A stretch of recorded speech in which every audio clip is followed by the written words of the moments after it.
Welcome to the Monday Shit Show, where real ass conversations live. and filters come to die. I'm Yvette, And I'm Jamie, two women with totally different stories. but one thing in common, We've been through some shit. and lived to laugh about it. From addiction to eating disorders, Motherhood to menopause. we are not here to fix you.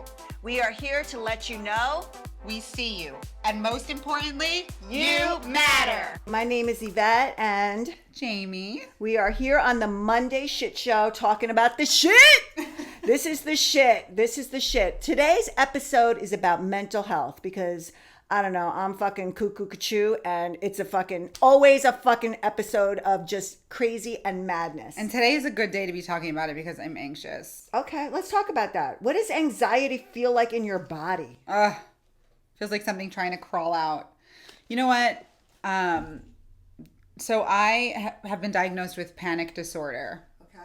And basically what that means is that I don't necessarily always have panic attacks, but I have ruminations about having panic attacks. So it's not that the panic attack's going to happen. It's that I worry about it happening so much over and over and over. But when I feel anxious, I'm like shaky, I'm hot, I'm thirsty. I mean, I'm always thirsty, but like just not myself, not in my own body. And I'm trying to come off of Lexapro because that's a whole nother story. I want to start methylene blue, but so I'm cutting back my dose, and like I haven't felt anxious in so long, like years, and now I'm getting glimpses of it and I'm like, oh fuck.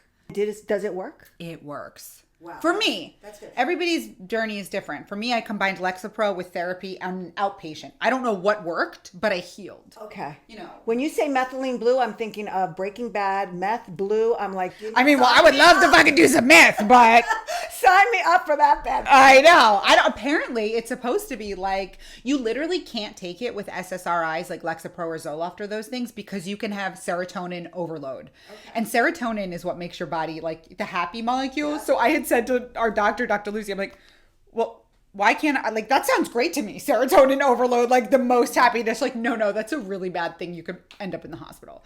But I don't know. I just feel like I don't want to be this product of big pharma anymore. I think it's all, I'm just coming to terms with like through my research that all of this is bullshit. Like it's all bullshit.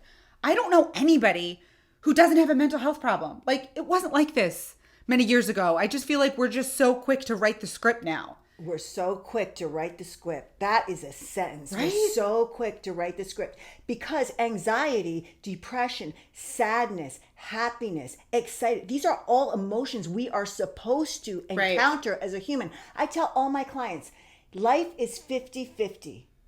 You're not, how do you feel today? Not great. Okay, that's okay. Yeah. Because that's part of the deal. That is part of the deal. 50% of being a human, that's part of the deal. The other part is amazing. Right. But you're not going to have sunshine without rain. I love that. And I love thinking about I've made it through 100% of the days that I didn't think I was going to make it through. You know, like when you're just down and you're just, everything just seems terrible.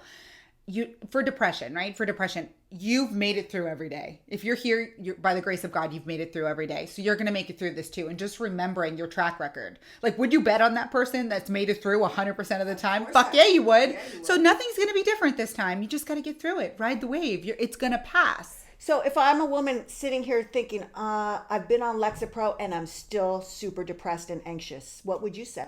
Oh my God, do all the other things because that's just a fucking Band-Aid.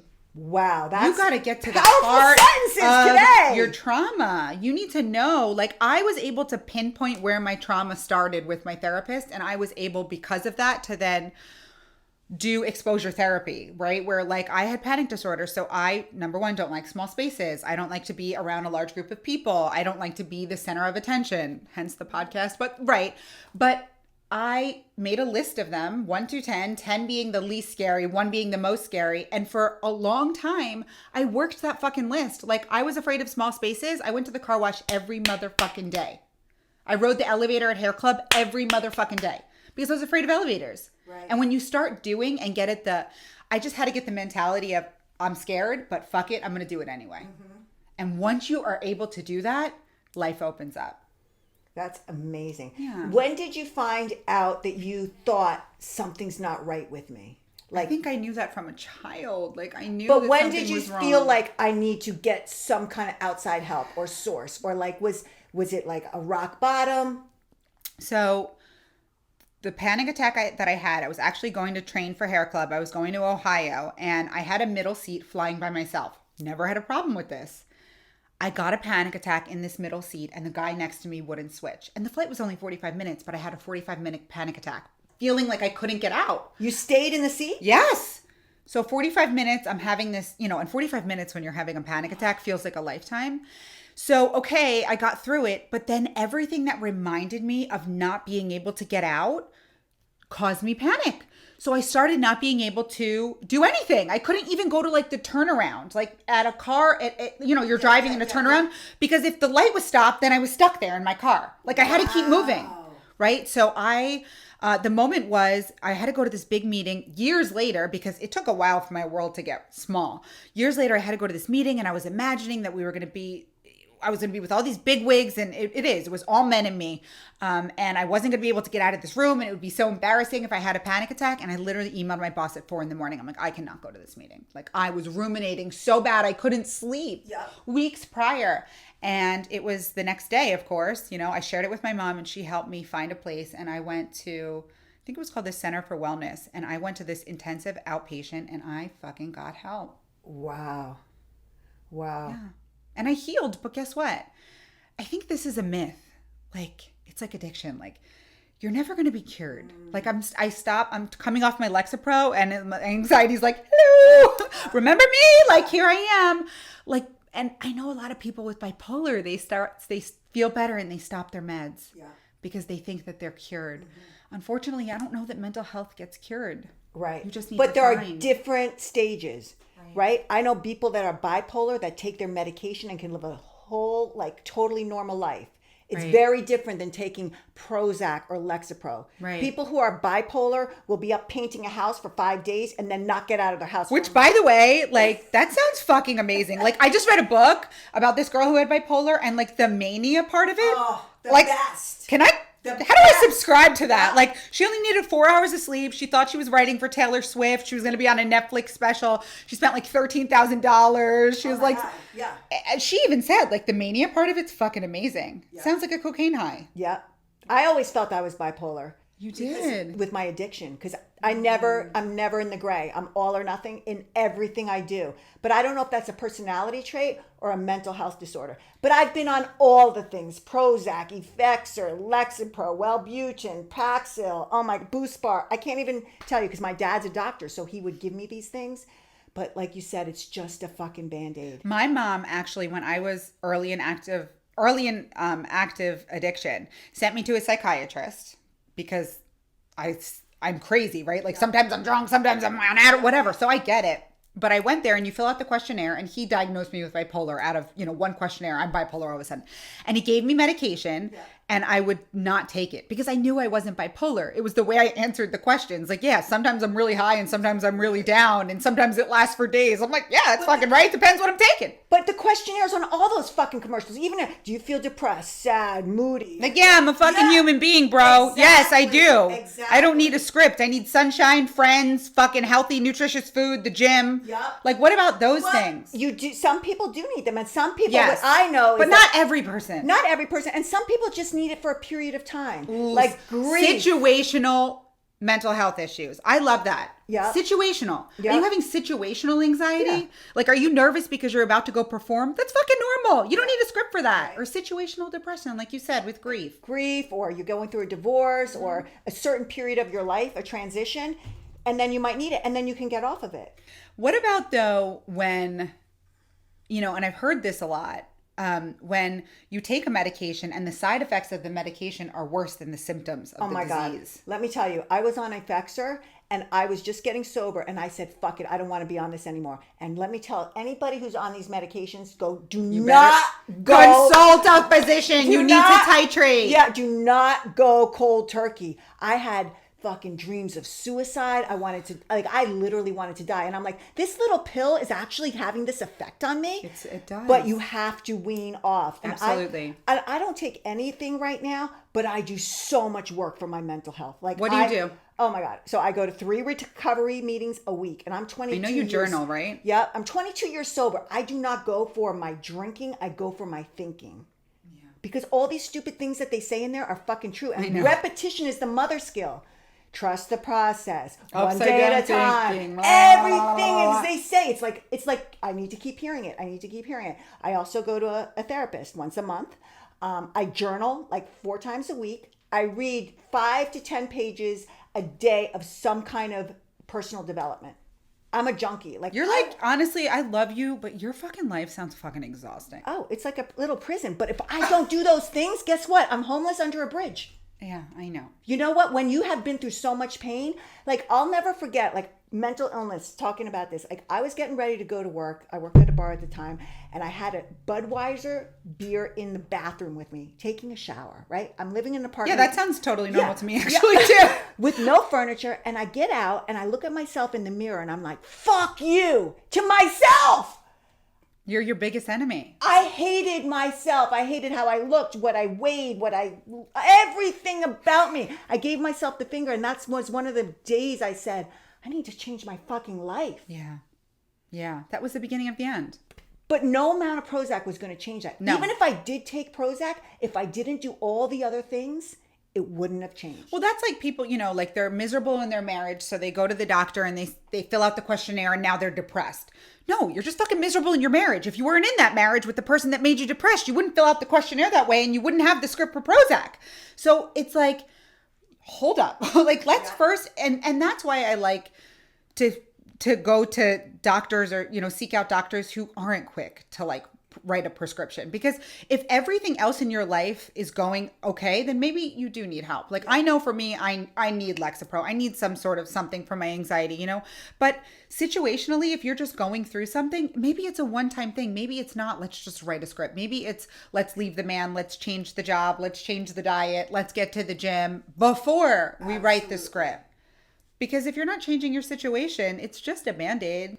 And you know how all that happens? By changing your thinking. It's true. People are like, Yvette, I don't believe you. I go, in that journal, what I do is I write down my thoughts and then I observe my thoughts and then I change my thoughts so that they serve me. And that is a practice. And people are like, that doesn't work. I go, listen to how it works. There's COVID, right?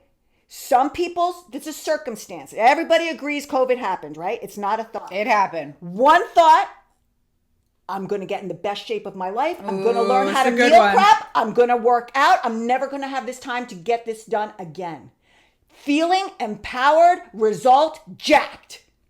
Circumstance, COVID. Second thought is, no one's going to see me for a year. Eat all the things. Why not drink? That's why not stay in my pajamas? I'll get to it after COVID. The feeling, depression, the result, 30-pound weight gain. Same situation. Different thoughts. So when people say, Yvette, do your thoughts really create your feeling, create your actions? 100%. You know what? It just brings up such a good point. Like, how did America fuck up COVID so bad? Like, we all got so fat, so lazy, so depressed. Like, but some didn't. God gave us a fucking, like, here's a break. Take this time off. We're going to close everything. Have dinner with your family. Just turn off. And we were like, nope. Let's find a way to fuck this up. Right. Let's eat all the things. I guess. I don't know anybody who did that. 1% of the people. I guess you're right. There is that 1%. That said, I'm going to make myself the most disciplined motherfucker out there. Yeah, there is those 1%. People that were not going to cave no matter what found a way. You're right. But the people who weren't willing or ready to put in the effort of change and go through the misery, the river of misery of change, where I don't feel comfortable, nothing's working, this sucks, but I'm still going to show up. Very few people want to raise their hand for that. You know what? I think you brought up a good thing of being comfortable with being uncomfortable. It's 100%. Right? It's so fucking hard, but you need to find the strength within you. And the only way you're going to do that is by doing it. Be uncomfortable and do it anyway. Like, I'm feeling anxious. Should I just not show up for our podcast? Should I not show up No, I'm just going to fucking do it anyway. And I'm going to show up. And if it doesn't go great, oh well, but I showed up. I'm getting comfortable with being uncomfortable. And that's very difficult for some people. And it takes a lot of time and it takes a lot of practice of showing up, because the only way you'll do it is through action. Right. Action is anxiety's biggest, monster. Like, anxiety cannot live where action is. That's it. I always say to Lexi, and I do want to talk about this because it's so important to me. My little girl struggles with anxiety, and I always like to look at it and my therapist helped me look at it this way, like I am uniquely qualified to help her. And it makes my pain have purpose. Oh, now I know why I went through all that shit, because I was going to have a little girl who was going to go through something similar. And if I didn't understand it, she wouldn't be able to come to me for help. Like, she can't go to her dad for help. Thank God he doesn't suffer from the things I do. But when she has a stomach ache in the Monday morning going to school, I know exactly what it is. And I know how to help her, and it's just, it really brings it home to me about circling the full circle of life, right? And your daughter's what, 10? 9. My daughter's 21. On my way over to the podcast, my daughter called me and said, Mom, I just talked to the therapist. I was feeling like maybe I have bipolar. Do we have this? We're talking that about just happened right now? On the way here. That's weird. And that is a 10-year difference, that my daughter never is shameful about talking about her mental health, getting help when she needs it, going to the gym. She's got the tools, and we talk, because when you have this anxiety, what lowers it is talking about it. Oh my God, it takes yes. the power right out of it. It's the same way I talk about addiction. Hi, my name's Jamie and I'm an alcoholic. Hi, I have panic disorder and I might get sweaty and be uncomfortable. Like, when you say it out loud, it's like, well, everybody knows now, so judge me now because it might happen. And now we don't got to talk about it anymore, and I don't got to fucking think about it. Yeah. I have panic disorder. This could happen. And if it does, it does. I've warned you. It's so good you're out loud, because when I tell my clients to journal, they're like, what their biggest response is? What if I die? I don't want anyone to know what I'm thinking. That's so sad. That's so sad. It's just the same sadness I find when I say, get in a picture with me, and they won't get in a picture with me because they're like, when I lose 10 pounds, you're going to wait on your life when you lose 10 pounds, when you get divorced, when your child gets out of the house. You're losing your life right now. I've learned that the more I'm out loud about everything, but specifically mental health, the more I find that I'm a part of a really big club. Yeah. Right? The no matter I what almost don't know anybody who doesn't have some sort of mental health issue, or at least had a bout with it, or at least have a family member who has it. And so when you start talking about it, people are like, yeah, me too. That's why people in AA is like, keep it anonymous. I get that. No, but that's not the way we live today. I don't get it. In the anonymous time of the 1930s, maybe that's the way they lived. But if I know I share my struggles, someone might not feel alone. Right. You don't have to walk into an AA room to get help. Just by hearing my voice, you might be like, wow, maybe if she did it, I could do it. Absolutely. Absolutely.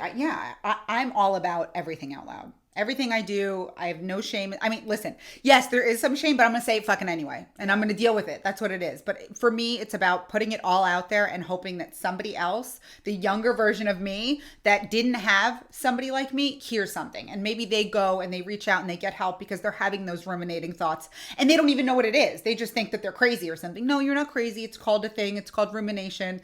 Go look it up. Go find a place. There's places. People don't even know that you can go to places and get help. But I gotta say, like, the mental health in America, how we have to pay for it. Like, I pay out of pocket for my therapist. It's not cheap. Like, if I didn't make the money, too. I wouldn't be able to afford it.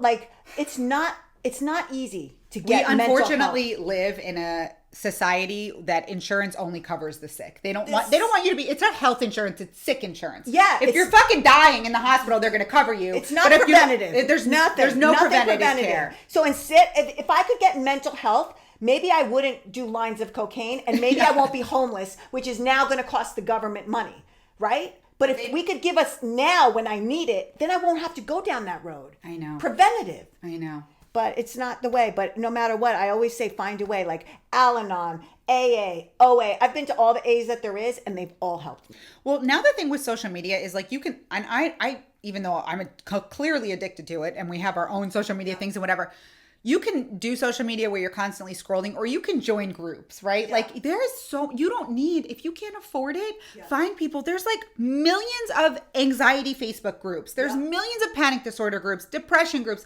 where you can find and connect with similar people, right? Like just somebody to chat with, just a buddy, and people will constantly write their stories on there. And so you don't need to go to an expensive therapist to connect with people. And you can stay anonymous if that's what you need to do.